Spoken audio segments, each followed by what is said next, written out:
Hello there, and thank you so much for joining us for another episode of Home Tech. I'm Jason Griffin, pleased to be with you, and joined as always by Seth. Seth, how are you? Good, man. How's it going? Very good. I really enjoyed putting this episode together. We had David Weinstein on, who is the VP of Residential Sales for Lutron, and Lutron's obviously a big company that we've been talking about, quite a bit on the show over the last year or so, and definitely had been looking forward to this conversation, and it lived up to my expectations. David was a great guest, and we look forward to sharing that conversation with our listeners. So we're gonna get into that pretty quick here on the show. We do have two quick news stories that kind of broke here right in rapid succession as we were getting prepped for today's interview, and one of them is from Chromecast and one of them is from Sonos. So we're going to just touch on two bullet point news stories here, and then we'll jump into the interview.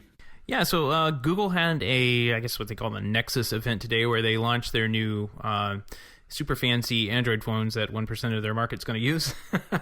I mean, honestly, lining those Nexus phones up next to the iPhones, I mean, they just like, you drool over both of them. I mean, no matter what camp you're in, they're both beautiful phones. But man, I wish that more Android phones looked like that, because those were amazing. But they also had like a little brief thing where they updated the Chromecast. So there's a new Chromecast video thing that's out there now. But one that we really want to touch on, they announced the Chromecast Audio, which is a little $35 device, I guess, and it hooks up. It has outputs on it, so audio outputs. It has RCA, has a 3.5 millimeter cable and optical output on it, so you can hook it up to just about anything. And then whatever you're playing on your phone, like audio wise, you can just kind of push it right on over to the Chromecast, and it starts playing right out of the speaker. And for $35, I mean, why not? It seems like it's just amazing. Yeah.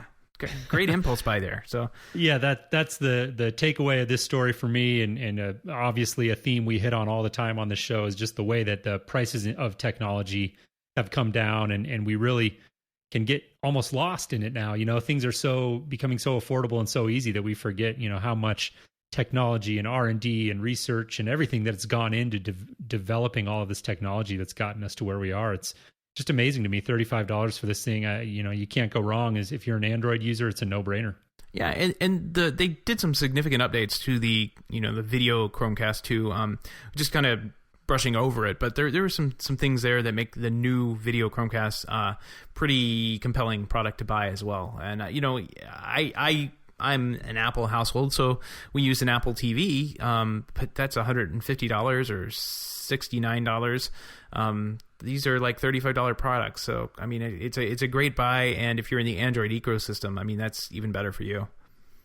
Yeah, definitely cool little product. The other one that is from another big company that we talk about quite often is a new Play 5 from Sonos, and this is an interesting release. I think Sonos was I feel like overdue for maybe a new product release, and I know the kind of the look of this new Play 5. I think the pricing is the same as the previous Play 5, if I remember right, although I could be mistaking that. The new Play 5 is retailing for $500. Yeah, it's the same price point, I think. Yeah. Same price, yeah. And kind of a different form factor. I'm not sure that you were a fan of it. I think I saw some of your comments over on the Hub, our Slack channel, about thinking it looked a little bit squatty for your liking. Well, I'm actually a fan of the previous Play 5, where it was kind of thin. This one matches a little bit more to the looks of the current Play 3, the little small one that they have. It's real deep, and that's fine. I mean, this one's just kind of squatty and more of a bigger box looking thing. But the previous Play 5 was kind of skinny. I mean, it's probably only 3.5, 4 inches deep, and I like that because you could kind of push it back on a kitchen counter and get it out of the way. Or this is going to sit out quite a bit more. But this is kind of their flagship speaker too, right? So for $499 for a single speaker, you're going to want to really have it in a place that will perform well. It has 6 speakers, and they didn't call it the Play 6. It's still the Play 5.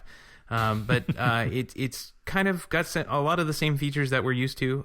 It does have AirPlay. Oh wait, it doesn't have AirPlay. So I was like, wait, did I miss that part? Yeah, no. It's got some kind of like gesture controls for volume on the top, which I own 3 Sonos units, and I think the only one I use that on is the one like in the bathroom. That's like we put a little Play One in the bathroom so we can listen to music in there, and since it's right there next to their toothbrushes, I can hit mute and volume up and down. But the other ones, they sit in the corner of the rooms. I never have to go over and touch them because everything's done from the iPhone. So that's kind of strange, but I guess if you use it, you can enjoy swiping up and down on your top of your Sonos now. Yeah, it kind of depends on how you use it, I guess. If you got it maybe in the kitchen while you're doing dishes or something, I don't know, that might be kind of nice. I think the probably the most interesting single feature, if you had to pick one on this, is this new TruePlay, and it's like a tuning mechanism that basically uses the app on your iOS device to kind of tune and calibrate the system. And I think, Seth, you were telling me before we hit record here tonight about kind of I hadn't had a chance to watch the way this thing works. And it sounds like it's we're going to have people kind of walking around their house, waving their phone around like lunatics to get this TruePlay system configured. Yeah, I think Julie Jacobson said it best. It looks like it's an exorcism being performed on your Sonos system. But yeah, there's a video that we'll link to in the CE Pro article that it kind of demonstrates on how to set it up. And it's, of course, Sonos has done a pretty good job of removing things that are like super techy out away and kind of diffusing them for the end user. So when you launch this app or this portion of the app to tune the speakers and EQ them to the room that you're in, it like shows you a video of a lady walking around waving her iPad in the air and how to do that, and then it starts playing this strange sound and you kind of do the same thing and it tunes up the room for the speaker. Again, I think we touched on this a little bit last week or the week before when it was a rumor, but I think it's a good thing because the room is definitely part of a speaker when you're listening to music. And Sonos really likes to talk about how they're about music all the time. And I think having a real EQ or an EQ that can actually tune the speaker to the room will make a world of difference for anyone using their product. And this goes back from. This works with the Play 1, Play 3, and the new Play 5. So, or the previous Play 5. It works with all of them. So it's just an update to the app and software. Hopefully it'll be coming out soon because I want to try it. Yeah. Well, Sonos is doing a great job, and I'm sure this product will be no exception. But without further ado, here I want to get into our interview. Again, we had David Weinstein on from Lutron. He's a VP of residential sales, and the conversation pretty much focused on lighting control. We touched a little bit on the shading, motorized shading business there at the end, which I thought was really interesting as well. And just enjoyed the conversation, took a lot away from it, and hopefully if you're listening, you enjoy the conversation as well. So without further ado, we will go ahead and present it to you, and hope you enjoy. David, welcome to the show. How are you? Excellent. How are you? Doing great. Thank you so much for taking the time to join us this evening. It's a conversation I've definitely been looking forward to, and we're happy to have you. Obviously, we've got a lot of ground to cover here. We're going to talk all about Lutron and lighting control, and we'll probably get into some motorized window treatments as well. But before we jump right in and start talking about product and technology, why don't you give our listeners a bit of a personal introduction and maybe some of your background, even going back prior to Lutron? Sure. Well, I've been in the electrical construction and lighting control business for many, many years. Prior to my 16 years at Lutron, I was an independent rep for Lutron up in the New England states and was part of an agency for about, again, 23 years. So I've been involved with Lutron my entire career. And today I am one of the vice presidents of Lutron in charge of our residential sales. I'm very much focused on what I'll say customer-facing channels or consumer-facing channels. So that includes our residential dealers, our lighting showrooms, our retail integrators. Also spent a great deal of time developing our builder business, relationships with builders, and some of our breakthrough new opportunities. Awesome. And why don't you, I'm sure, most, if not all of our listeners are familiar with Lutron, at least in name, but maybe give us a little bit of just company history and background of Lutron as a business. Absolutely. Well, we're a privately held company.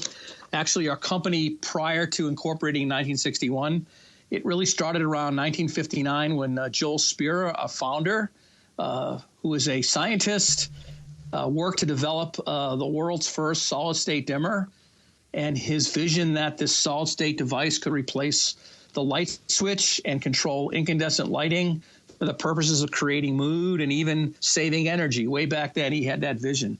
So, he really converted what was the normal way to control lighting in those days, which was a rheostat, then later an auto transformer, which is something called a thyristor, which is a triac control device. And at the end of the day, he created an industry around what I'll define as architectural lighting control.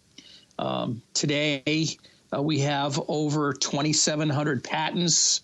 We have over 15,000 products that serve the commercial and residential market segments, and the installed base of our products actually saves more than $1 billion a year in electricity. Wow. That's an impressive number of patents. I didn't realize that was quite that high. That's pretty cool. So anyways, let's jump in and talk about specific products and technologies. And we're going to start and focus at first on lighting. And I know this is kind of a big all-encompassing question. So I'll just kind of ask you to give us the high-level bullet points of, kind of the three main lines that we're going to talk about here tonight. And because, I think that's one of the interesting things about Lutron is how you guys have kind of diversified your product offerings to suit some different segments of the market. So why don't you give our listeners a brief overview of kind of the three main lines being Caseta, Radio Raw 2, and HomeWorks QS? Sure. And I'll start with HomeWorks because it's been around a long time. HomeWorks is really Lutron's first centralized lighting control system that was really developed for the custom AV channel. And it allowed us to give that channel a product that could be field designed, installed, programmed. And HomeWorks is a very scalable product. So it really addresses the 1% of the market or homes over $1 million in value. It allows us to build systems up to 10,000 devices and control 1,500 wireless devices and really scale to homes as large as 65, 70, even 100,000 square feet in size. And we can talk a little about some of the other differentiators. HomeWorks is available as a panel-based system or a local dimmer-based system, or what we call a hybrid system, which can include local devices as well as panelized devices. It's obviously a product that can control lighting, shading, and temperature, and allows full integration to front-end AV or home automation systems. The next category of what I'll call dealer design and programmable solutions is Radio Raw 2. Radio Raw 2 is a very powerful product. It's a scaled version of HomeWorks in many respects, although it's entirely a wireless communication device, unlike HomeWorks, which we can do wired or wireless communication. But Radio Raw 2 can scale up to 200 devices. It also can do light, shades, and temperature. And again, like its big brother HomeWorks, it's typically designed and programmed using a professionally qualified installer. Caseta, our most recent, what I'll define as simple, affordable, and reliable lighting control solution, is also an RF communication-based product, but it's incredibly powerful in that it can control up to 50 devices, control, entry to mid-market size homes. And unlike the big brothers of Radio Raw 2 and HomeWorks that involve programming, Caseta is a very simple app-based product that you simply download the app and go through a walkthrough menu that allows you to define and set up devices on the system, name those devices, create scenes, create automated functions, astronomical functions. And Caseta can also be not only a system through the app, but you can also set Caseta up to be a local system controlled very simply through our wireless Pico remote control devices, which are very simple but reliable controls that talk to our dimmers, talk to our shades. And like the big brothers of Radio Raw 2 and HomeWorks, Caseta is a system that can control lighting, shading, and temperature, but very specifically designed for the emerging mid-market, or homes that are somewhere between 250 and 500,000 in value, and typically homes that are roughly 2,500 square feet or less, although Caseta can be put in much larger homes, and even HomeWorks level homes where, the client, for whatever reason, has decided they don't want lighting control. Caseta becomes a great solution that is a better option to a client than the 100-year-old on-off switch. So, it's very affordable, sure. Wires the same way, et cetera. Right. Yeah, that's it's a great overview of the product line. And I also have to say that we've talked a lot about some of the products that you've mentioned here on the show, but Lutron also has a vast number of just dumb light switches, right? So like you can get just the regular on-off switch as well, and I think that's a great thing to have, because a lot of other lighting control systems out there that are on the market don't match up with what you may have sitting right next to them. So if you buy brand X lighting control system, you're going to have a Lutron switch or another brand switch sitting next to it, and it won't match up exactly.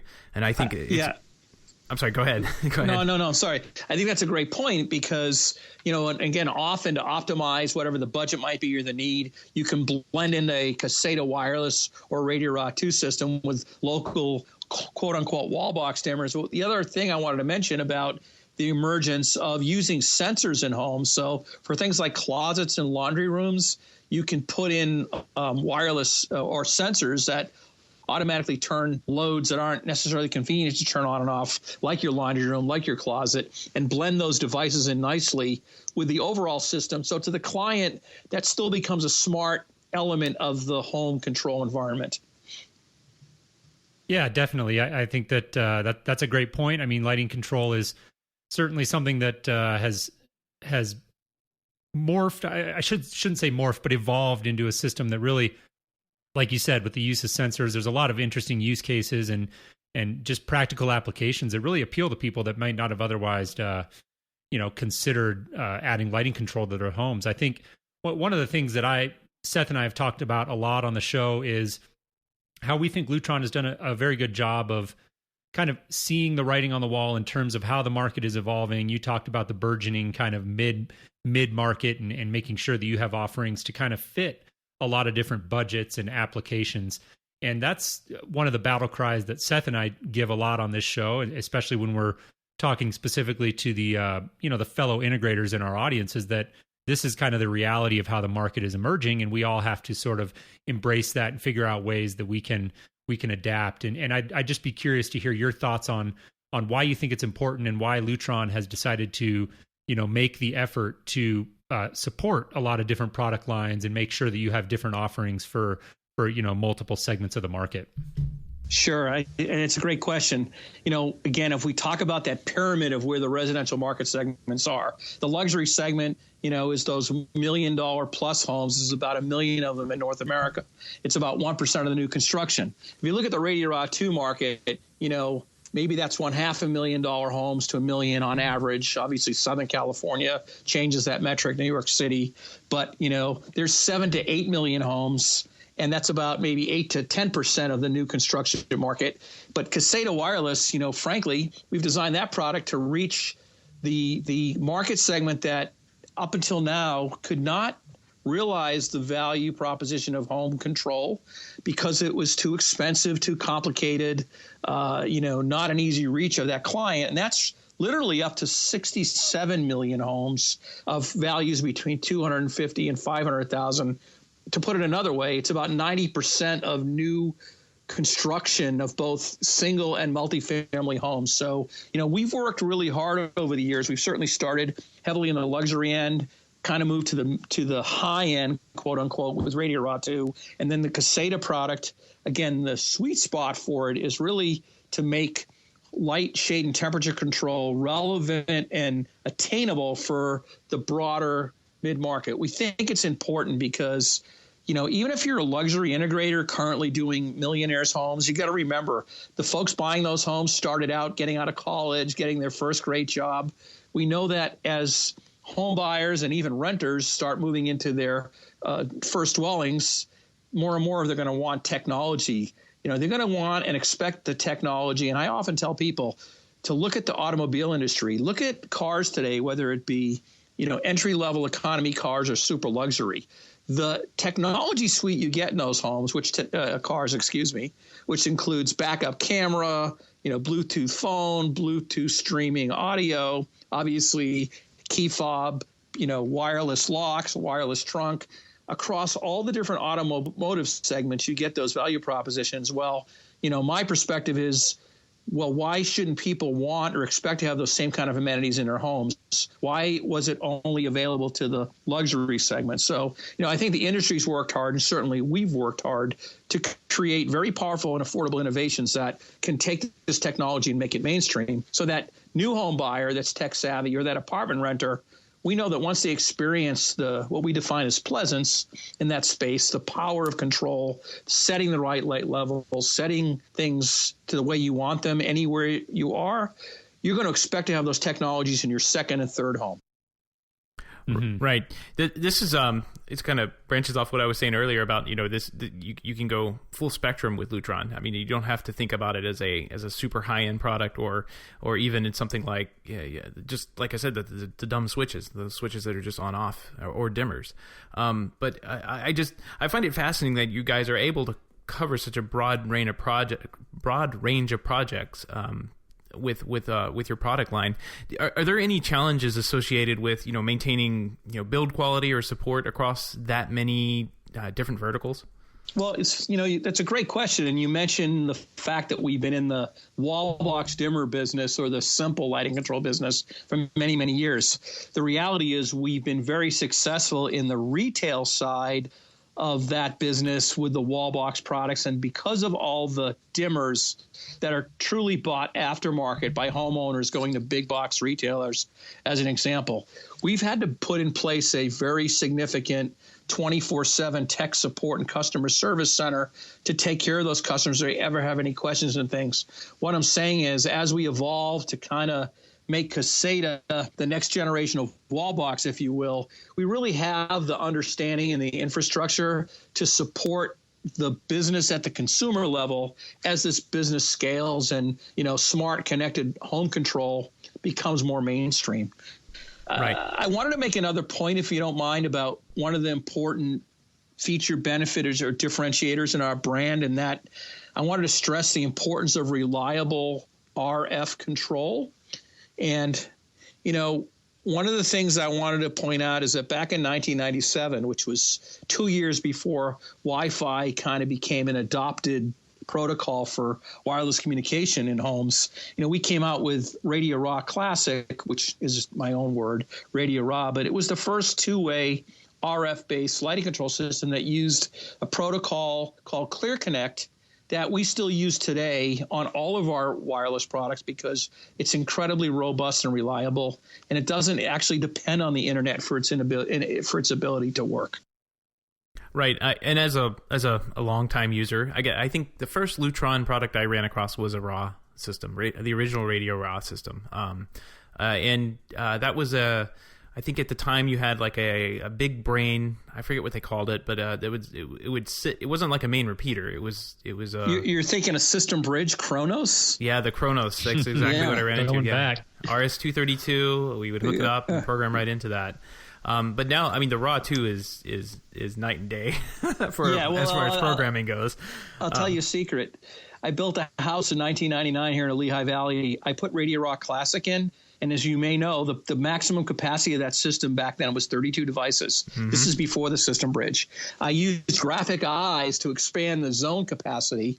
And then we had what was called an RASCI, a switch closure interface. I used a Paragon astronomic time clock. I have garage visor control interfaces. I put my system together through pieces and parts. My point is, it's still what's in my home today, and it's still working 100% reliably. Wow. Well, that's impressive. Yeah. And I can attest to that too. One of the main things that you said, and you brushed over it completely, but when things do go wrong, and sometimes they can. I mean, things go wrong. Something happens.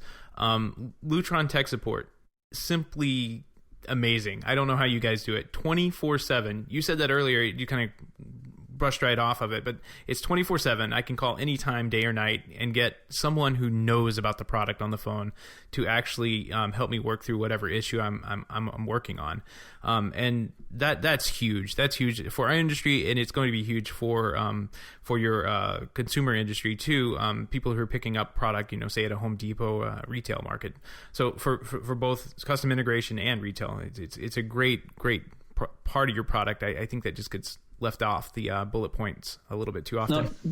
No, I appreciate your acknowledgement. We do invest heavily in taking care of the customer, and that 24/7 technical support is a very important asset that brings value to everybody, our installer base, the end customer. And by the way, yes, you get to a real person for tech support, and please know that each one of them have a phone connect to one of our product engineers, so that if we have to elevate resolution of a problem up to a higher level, we have a process to do that as well. Right. Yeah. I like I said, from my own experience, great customer support and even dealer support on both sides of the bridge there. I've used it both lines. So, kind of want to get a little more specific about Caseta. I know that most all of our listeners are a little more curious about it than anything. But let's talk about that. What made Lutron decide to go ahead and jump into kind of a larger multi-market product line like Caseta?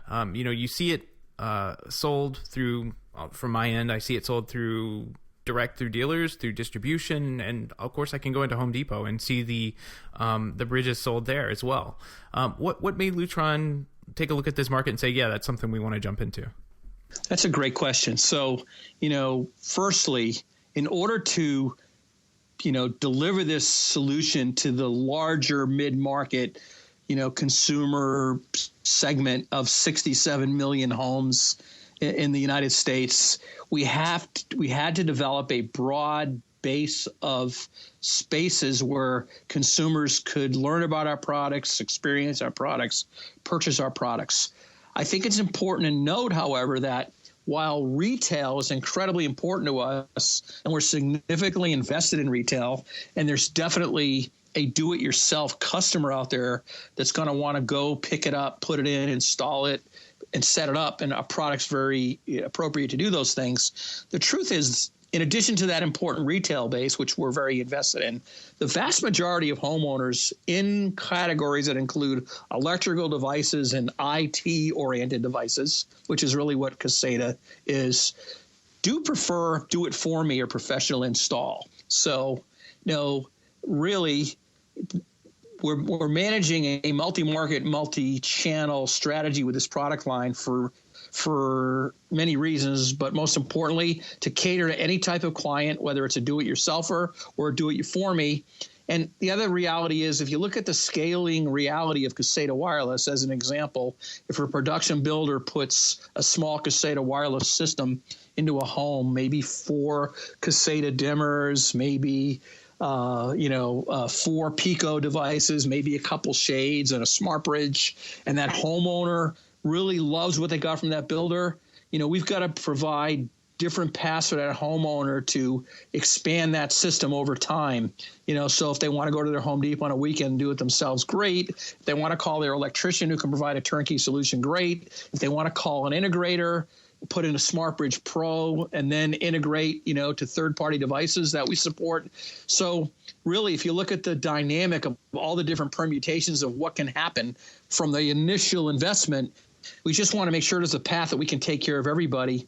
And the reality is, with about 22 on-off switches in the average household in North America and about 114 million single-family homes, the opportunity to expand the market across all of our channels and segments is very significant. So, I always like to say, if you just look at abundance mentality, there's no single provider that could possibly manage any one piece of this huge opportunity. So, we're trying to create a portfolio that allows the consumer to make the best choices for them to support their needs, and also have the professional industry, whether they're an electrician or an integrator, or a shade installer for that matter, be able to take care of that customer in the way they need to be taken care of.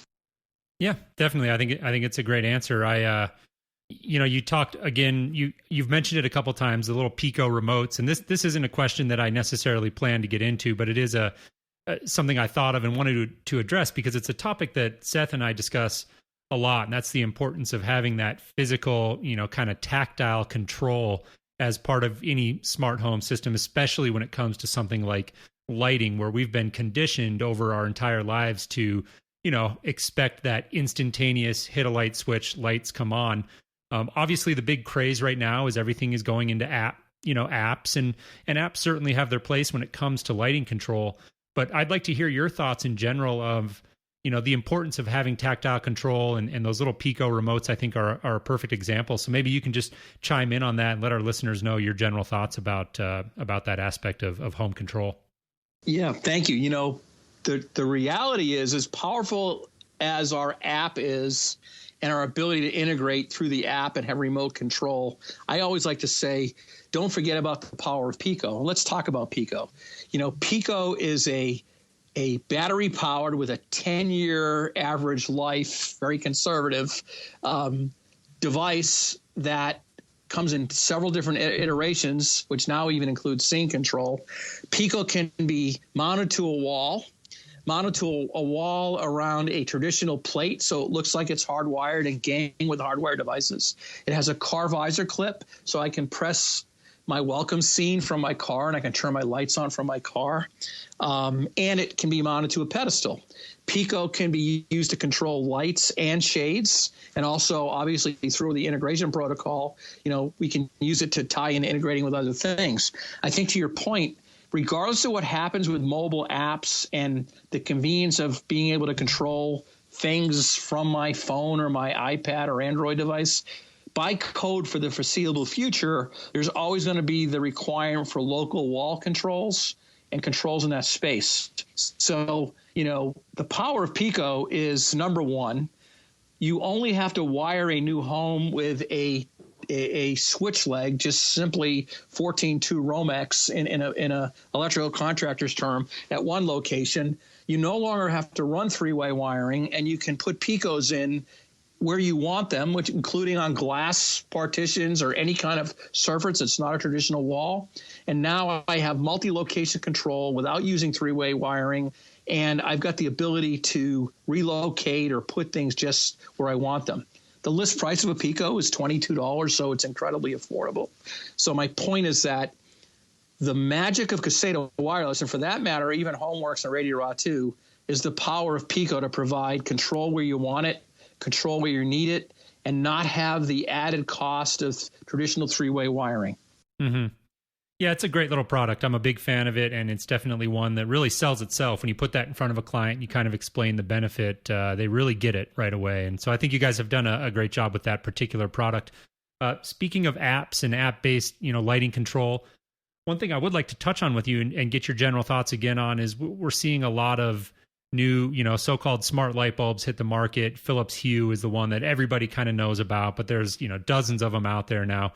And in your opinion, what's kind of just kind of elaborate on the difference between, these smart connected light bulbs that are coming out versus, a true kind of lighting control system from a company such as Lutron? Sure. Well, first and foremost, Lutron's commitment, especially through example, our LED Center of Excellence, is to make sure that regardless of the trends and evolution of light sources, that we remain relevant as a company that can control any source. So, what I see emerging is what will, become more standard over time. So things like Hue and Belkin and LifeX and things like that are, right now maybe boutique niche fun applications where I can control lighting remotely, talking directly to the lamp. I can control color. I can control color temperature in some cases, and all those things. I think over time, we're all going to have to adopt to what becomes the standard for high performance lighting that's energy efficient, that has a long life, and that delivers the quality of light that people want and need for the specific application. I don't yet think, some of these solutions are mainstream adoptable. I still personally believe, they're in the, if you will, the personalized research and development mode. But I think the consumer adoption and the consumer response to some of these technologies will drive the response through new innovations to rapidly standardize on, the specifications for light bulbs that are controlled traditionally, light bulbs that are controlled through drivers, light bulbs that are controlled, wirelessly direct to the light source itself. So I think all these will play out as relevant solutions. I just believe that for specific applications, you're going to be more aligned. For example, if you want high performance architectural LED downlighting, you're going to typically go with an architectural fixture with an engine that has high color rendering index, that has a large dimming range, that has a high performance driver inside it.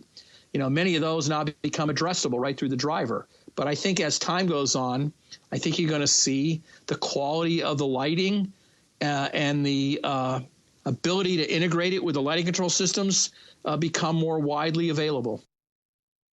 Yeah, I think it certainly helped having brands like Hue and some of the other ones that you've mentioned kind of out there in public. I guess the word I'm looking for is awareness. Like, it's given the public awareness that they could do these things, and it's certainly driven people through my door to say, hey, I saw that you could do this on an iPhone, and I can change the color lights. They're always looking for what's the next level. And I personally, I think companies like Philips and Apple and Google and Samsung, all those jumping into the smart home business are really just helping us kind of bring awareness to what we do on a daily basis, which is great, because like you said, there's a product there that Lutron sells that's definitely there to meet those needs. Yeah, and I would agree totally that companies like Apple, Google, and Samsung, as well as all these new light sources that are being launched, they are increasing awareness, and people are learning about what are the best applications. And at the end of the day, the advertising promotion that companies like Apple, Google, and Samsung are doing to really tell the story of connectivity and the power of control of your environment, whatever it is, are only serving to help you guys as well as companies like Lutron and all of the companies in this industry, because, in fact, our competition isn't yet another brand.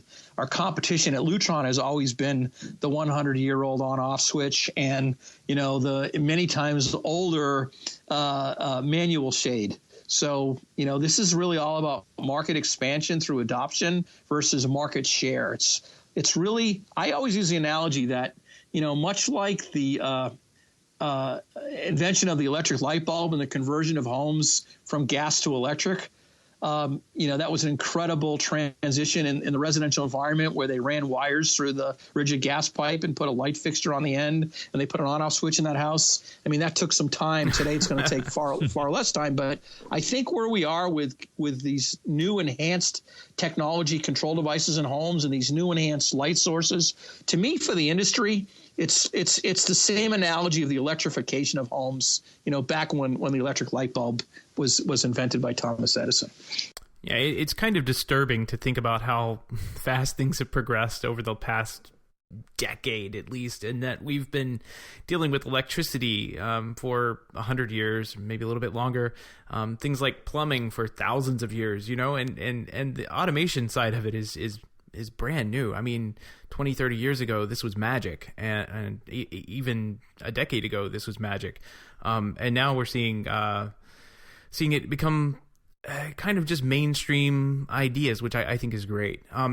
So I think we briefly said a little word that starts with A, Apple. You guys have been on their keynote a couple of times. How was that for your company? I'm just kind of curious to ask. Well, obviously it's very exciting and positive. When we were chosen as the company that would develop an app for the Apple Watch before we actually ever knew exactly what all that meant. But the fact that Apple, with an incredible global brand reputation, identified Lutron as a company that would align with the quality, reliability, and brand value, certainly wonderful for us. The fact that, we're in Apple stores selling and promoting our Caseta kits and creating the awareness about the power of app-based controls on iPhones and iPads controlling your home environment, it's all positive. Apple Watch has been quite exciting. And, again, showing people there's another vehicle and another application by which to control your environment on your wrist, it's all good. Do any one of these technologies emerge as the number one or number two or number three?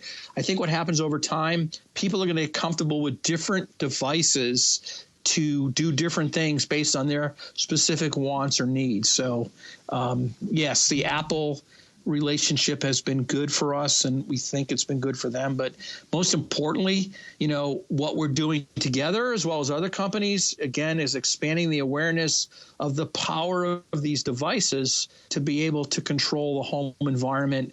And if nothing else, but if I install my Caseta wireless system and I put a bridge in and I use that bridge as my, end all need for mechanical time clocks in my home and use it to set up, astronomical control of my outdoor lighting or my foyer chandelier, move my shades up and down based on when I get up and go to bed. These are very powerful applications, not to mention geofencing and all these other elements that we're learning about how they can help us. But, today we had some meetings here at Lutron, and what we were talking about is at the end of the day, if the technology allows the consumer to set things up to anticipate their needs, whether it's geofencing, whether it's occupancy detection, whether it's automated control through a bridge that has an astronomical clock. It simplifies your life and it makes your environment more comfortable, more secure, saving energy. There's so many different side benefits to, simple home automation. Yeah, definitely. Well, this has been a great conversation about lighting, and we're kind of pushing up against our time, so we're not going to get too detailed. But I do want to make sure that we touch on another very large, obviously, category to Lutron. And David, maybe one we'll have to bring you on for a second episode and dive into a little bit more detail about. But just let's talk briefly about motorized window treatments and how important of a category is this to Lutron? That's a great question. So it's one of the topics near and dear to my heart. I had the opportunity to be the sales leader for our shading business. I joined the shading group back in 2002 of October, and we launched our first shading product in April of 2003, and we called it Savoia QED for Quiet Electronic Drive. And, Lutron was the first company to come out with a digitally addressable, low voltage, quiet and precise electronic drive unit for roller shades. Shading is the fastest growing business at Lutron. Frankly, it's roughly 50% of our residential home systems business. And, it's provided an incredibly nice business for our shade dealers, our residential integrators, and obviously really enhanced the quality and lifestyle of homeowners that, can now enjoy the magic and experience of quiet and precise automated shades in their home. Just briefly, we make 8 automated shade styles today. We offer 1,500 fabric options.